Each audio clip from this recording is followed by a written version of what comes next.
Capítulo 18. Largos días estuvo Nucha detenida ante esas lóbregas puertas, que llaman de la muerte, con un pie en el umbral, como diciendo: ¿entraré? ¿No entraré? Empujábanla hacia adentro, las horribles torturas físicas, que habían sacudido sus nervios, la fiebre devoradora que trastornó su cerebro, al invadir su pecho la ola de la leche inútil, el desconsuelo de no poder ofrecer a su niña aquel licor que la ahogaba, la extenuación de su ser del cual la vida, huía gota a gota sin que atajarla fuese posible. Pero la solicitaban hacia fuera la juventud, el ansia de existir que estimula a todo organismo, la ciencia del gran higienista Juncal, y particularmente una manita pequeña, coloradilla, blanda, un puñito cerrado, que asomaba entre los encajes de una chambra y los dobleces de un mantón.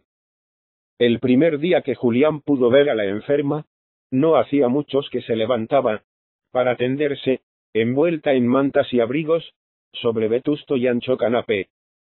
No le era lícito incorporarse aún, y su cabeza reposaba en almohadones doblados al medio. Su rostro enflaquecido y exangüe amarilleaba como una faz de imagen de marfil, entre el marco del negro cabello reluciente. Bizcaba más, por habérsele debilitado mucho aquellos días, el nervio óptico. Sonrió con dulzura al capellán, y le señaló una silla. Julián clavaba en ella esa mirada donde rebosaba la compasión, mirada delatora que en vano queremos sujetar y apagar cuando nos aproximamos a un enfermo grave. «La encuentro a usted con muy buen semblante, señorita», dijo el capellán mintiendo como un bellaco. «Pues usted», respondió ella lánguidamente, «está algo desmejorado». Confesó que, en efecto, no andaba bueno desde que se había acatarrado un poco. Le daba vergüenza referir lo de la noche en vela, el desmayo, la fuerte impresión moral y física, sufrida con tal motivo. Nucha empezó a hablarle de algunas cosas indiferentes, y pasó sin transición a preguntarle: ¿ha visto usted la pequeñita? Sí, señora, el día del bautizo. Angelito. Lloró bien cuando le pusieron la sal, y cuando sintió el agua fría. Desde entonces ha crecido una cuarta lo menos, y se ha vuelto hermosísima. Y alzando la voz y esforzándose, añadió: ama, traiga la niña.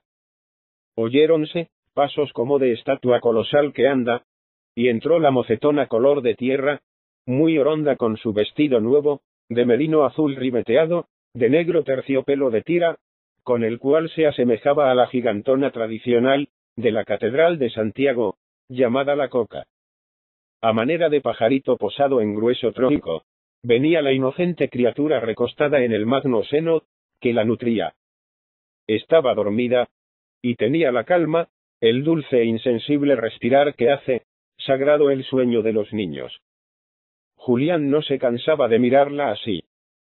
«Santita de Dios», murmuró apoyando los labios muy quedamente en la gorra, por no atreverse a la frente.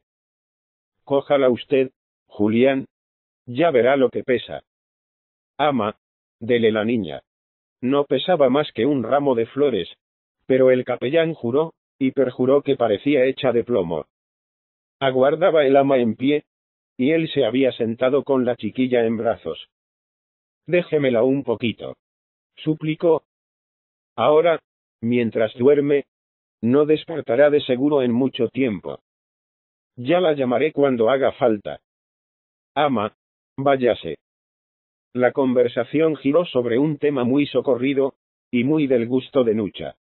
Las gracias de la pequeña. Tenía muchísimas, sí señor, y el que lo dudase sería un gran majadero. Por ejemplo, abría los ojos con travesura incomparable, estornudaba con redomada picardía, apretaba con su manita el dedo de cualquiera, tan fuerte, que se requería el vigor de un Hércules para desasirse, y aún hacía otros donaires, mejores para callados que para archivados por la crónica. Al referirlos, El rostro exangüe de Nucha se animaba. Sus ojos brillaban. Y la risa dilató sus labios 2 o 3 veces. Mas de pronto se nubló su cara, hasta el punto de que entre las pestañas, le bailaron lágrimas, a las cuales no dio salida. No me han dejado criarla, Julián. Manías del señor de Juncal, que aplica la higiene a todo. Y vuelta con la higiene. Y dale con la higiene. Me parece a mí, que no iba a morirme por intentarlo 2 meses nada más. Puede que me encontrase mejor de lo que estoy, y no tuviese que pasar un siglo, clavada en este sofá, con el cuerpo sujeto y la imaginación loca, y suelta por esos mundos de Dios. Porque así, no gozo descanso. Siempre se me figura que el ama, me ahoga la niña, o me la deja caer. Ahora estoy contenta, teniéndola aquí cerquita. Sonrió a la chiquilla dormida, y añadió: ¿No le encuentra usted parecido con usted? Con su padre. Es todito él en el corte de la frente. No manifestó el capellán su opinión. Mudó de asunto, y continuó aquel día y los siguientes, cumpliendo la obra de caridad, de visitar al enfermo. En la lenta convalecencia y total soledad de Nucha, falta le hacía que alguien se consagrase a tan piadoso oficio. Máximo Juncal venía un día sí y otro no, pero casi siempre deprisa, porque iba teniendo extensa clientela. Le llamaban hasta de Vilamorta. El médico hablaba de política, exhalando un aliento de vaho de ron, tratando de pinchar y amoscar a Julián. Y, en realidad, si Julián fuese capaz de amostazarse, habría de qué con las noticias que traía Máximo. Todo eran iglesias derribadas, escándalos antirreligiosos, capillitas protestantes establecidas aquí, o acullá, libertades de enseñanza, de cultos, de esto y de lo otro. Julián se limitaba a deplorar tamaños excesos, y a desear que las cosas se arreglasen, lo cual no daba tela a Máximo, para armar una de sus trifulcas favoritas, tan provechosas al esparcimiento de su bilis, y tan fecundas en peripecias, cuando tropezaba con curas ternes y carlistas, como el de Boano el arcipreste. Mientras el belicoso médico no venía, todo era paz y sosiego, en la habitación de la enferma. Únicamente lo turbaba el llanto, prontamente acallado, de la niña. El capellán leía el Año Cristiano en alta voz, y poblábase el ambiente de historias, con sabor novelesco y poético. Cecilia, hermosísima joven e ilustre dama romana, consagró su cuerpo a Jesucristo. Desposáronla sus padres con un caballero llamado Valeriano, y se efectuó la boda con muchas fiestas, regocijos y bailes. Solo el corazón de Cecilia estaba triste. Seguía el relato de la mística noche nupcial, de la conversión de Valeriano, del ángel que velaba a Cecilia, para guardar su pureza, con el desenlace glorioso y épico del martirio. Otras veces era un soldado, como San Menna, un obispo, como San Severo. La narración, detallada y dramática, refería el interrogatorio del juez, las respuestas briosas y libres de los mártires, los tormentos, la flagelación con nervios de buey, el ecúleo, las uñas de hierro, las hachas encendidas aplicadas al costado, y el caballero de Cristo estaba con un corazón esforzado y quieto, con semblante sereno, con una boca llena de risa, como si no fuera él sino otro el que padecía, haciendo burla de sus tormentos, y pidiendo que se los acrecentasen. Tales lecturas eran de fantástico efecto, particularmente al caer de las adustas tardes invernales, cuando la hoja seca de los árboles se arremolinaba danzando, y las nubes densas y algodonáceas pasaban lentamente ante los cristales de la ventana profunda. Allá a lo lejos se oía el perpetuo sollozo de la represa, y chirriaban los carros cargados de tallos de maíz o ramaje de pino. Nucha escuchaba con atención, apoyada la barba en la mano. De tiempo en tiempo su seno se alzaba para suspirar. No era la primera vez que observaba Julián, desde el parto, gran tristeza en la señorita. El capellán había recibido una carta de su madre, que encerraba quizás la clave de los disgustos de Nucha. Parece que la señorita Rita había engatusado de tal manera a la tía vieja de Orense, que ésta la dejaba por heredera universal, desheredando a su ahijada. Además, la señorita Carmen estaba cada día más chocha por su estudiante, y se creía en el pueblo que, si don Manuel Pardo negaba el consentimiento, la chica saldría depositada.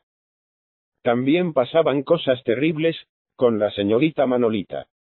Don Víctor de la Formoseda la plantaba por una artesana, sobrina de un canónigo. En fin, Misia Rosario pedía a Dios paciencia para tantas tribulaciones. Las de la casa de Pardo eran para Misia Rosario como propias. Si todo esto había llegado a oídos de Nucha, por conducto de su marido o de su padre, no tenía nada de extraño que suspirase así. Por otra parte, el decaimiento físico era tan visible. Ya no se parecía Nucha a más virgen que a la demacrada imagen de la Soledad. Juncal la pulsaba atentamente, le ordenaba alimentos muy nutritivos, la miraba con alarmante insistencia. Atendiendo a la niña, Nucha se reanimaba. Cuidábala con febril actividad. Todo se lo quería hacer ella, sin ceder al ama más que la parte material de la cría.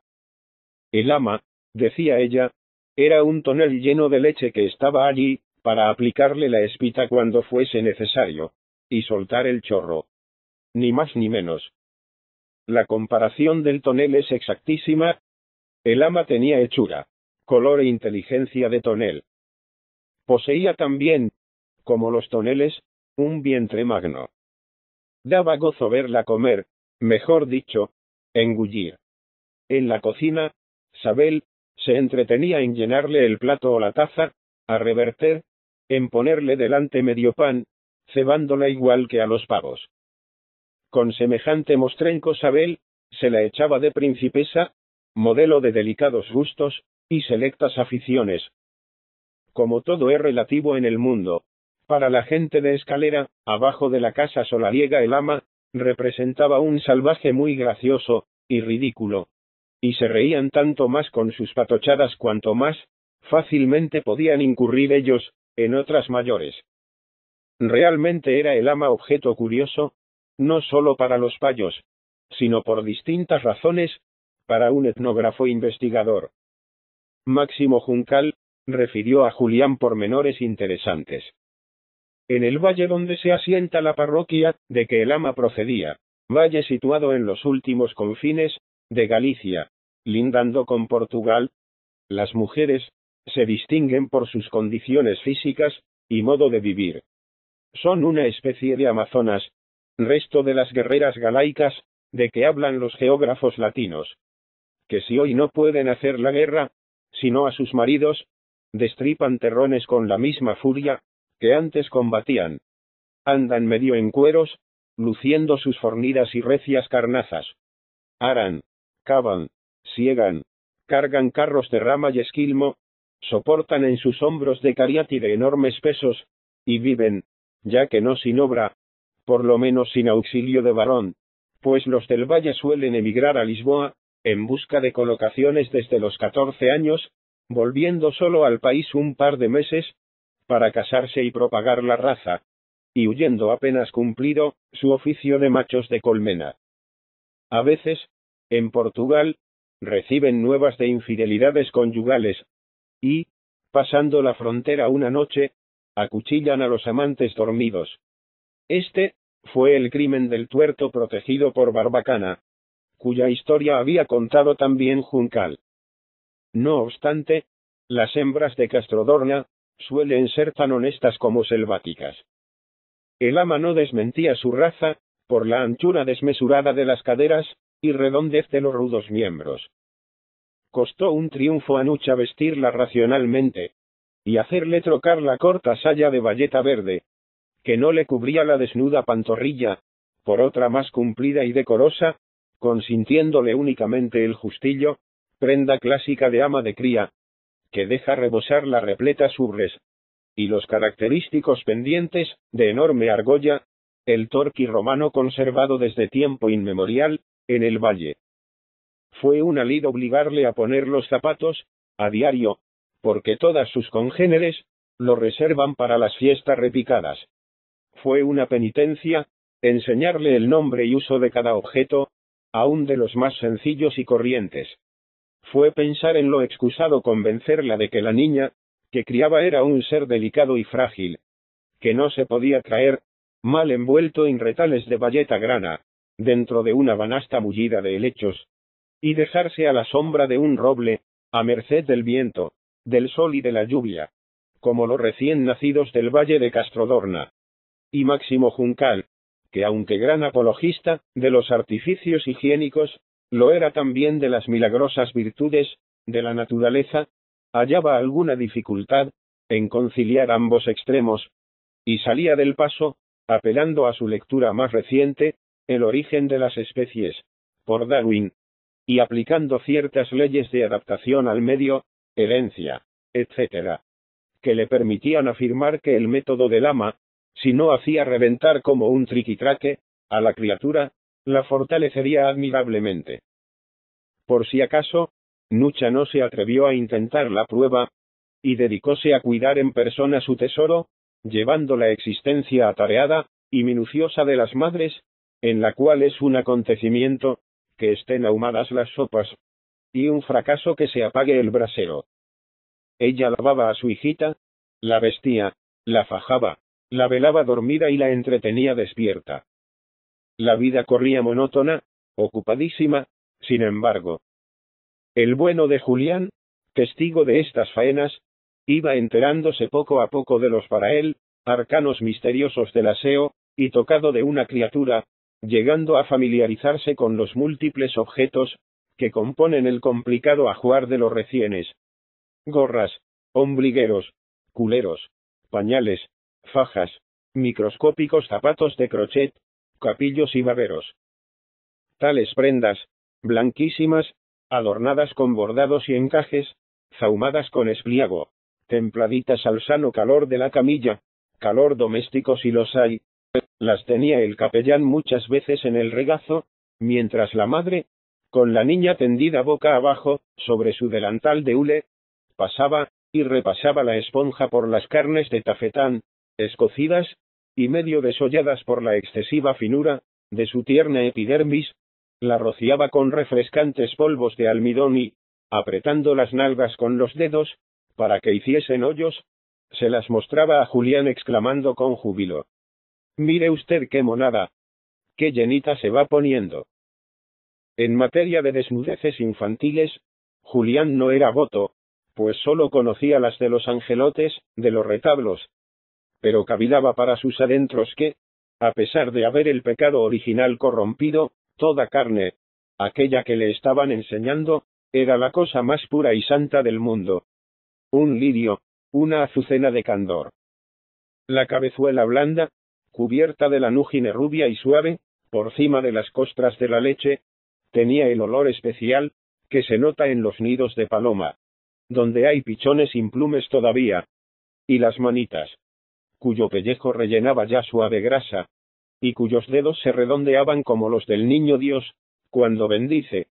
La faz, esculpida en cera color rosa. La boca, desdentada y húmeda como coral pálido recién salido del mar. Los piececillos, encendidos por el talón, a fuerza de agitarse en gracioso pataleo, eran otras tantas menudencias provocadoras de ese sentimiento mixto que despiertan los niños muy pequeños, hasta en el alma más empedernida. Sentimiento complejo y humorístico, en que entra la compasión, la abnegación, un poco de respeto y un mucho de dulce burla, sin hiel de sátira. En Nucha, el espectáculo producía las hondas impresiones de la luna de miel maternal, exaltadas por un temperamento nervioso y una sensibilidad ya enfermiza.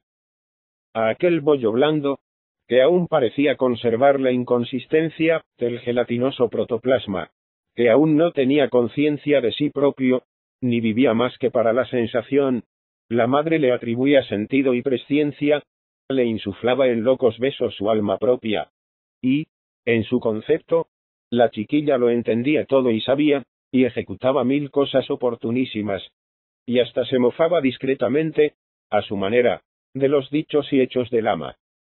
Delirios impuestos por la naturaleza, con muy sabios fines, explicaba Juncal. ¿Qué fue el primer día en que una sonrisa borró la grave y cómica seriedad de la diminuta cara, y entreabrió con celeste expresión el estrecho filete de los labios? No era posible dejar de recordar el tan traído, como llevado símil de la luz de la aurora, disipando las tinieblas. La madre pensó chochear de alegría. Otra vez, exclamaba. Encanto, cielo, cielito, monadita mía, ríete, ríete. Por entonces la sonrisa no se dignó presentarse más. La zopenca del ama negaba el hecho, cosa que enfurecía a la madre. Al otro día cupo a Julián la honra de encender la efímera lucecilla de la inteligencia naciente en la criatura, paseándole no sé qué baratijas relucientes delante de los ojos. Julián iba perdiendo el miedo a la nena, que al principio creía fácil de deshacer entre los dedos, como merengue. Y mientras la madre enrollaba la faja, o calentaba el pañal, solía tenerla en el regazo. «Más me fío en usted que en el ama», decía Lenucha confidencialmente, desahogando unos secretos celos maternales. «El ama es incapaz de sacramentos. Figúrese usted, que para hacerse la raya al peinarse, apoya el peine en la barbilla, y lo va subiendo por la boca, y la nariz hasta que acierta con la mitad de la frente. De otro modo no sabe. Me he empeñado en que no coma con los dedos. ¿Y qué conseguí? Ahora come la carne asada con cuchara. Es un entremés, Julián. Cualquier día me estropea la chiquilla». El capellán perfeccionaba sus nociones del arte de tener un chico en brazos sin que llore ni rabie. Consolidó su amistad con la pequeñuela, un suceso que casi debería pasarse en silencio. Cierto húmedo calorcillo, que un día sintió Julián penetrar al través de los pantalones. ¡Qué acontecimiento! Nucha y él lo celebraron con algazara y risa, como si fuese lo más entretenido y chusco. Julián brincaba de contento, y se cogía la cintura, que le dolía con tantas carcajadas. La madre le ofreció su delantal de hule, que él rehusó.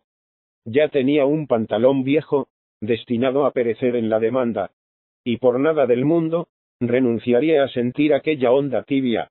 Su contacto derretía no sé qué nieve de austeridad, cuajada sobre un corazón afeminado y virgen, allá desde los tiempos del seminario, desde que se había propuesto renunciar a toda familia y todo hogar en la tierra entrando en el sacerdocio. Y al par encendía en él misterioso fuego, ternura humana, expansiva y dulce. El presbítero empezaba a querer a la niña con ceguera, a figurarse que, si la viese morir, se moriría él también, y otros muchos dislates por el estilo, que constaba con la idea de que, al fin, la chiquita era un ángel. No se cansaba de admirarla, de devorarla con los ojos, de considerar sus pupilas líquidas y misteriosas, como anegadas en leche, en cuyo fondo parecía reposar la serenidad misma. Una penosa idea le acudía de vez en cuando.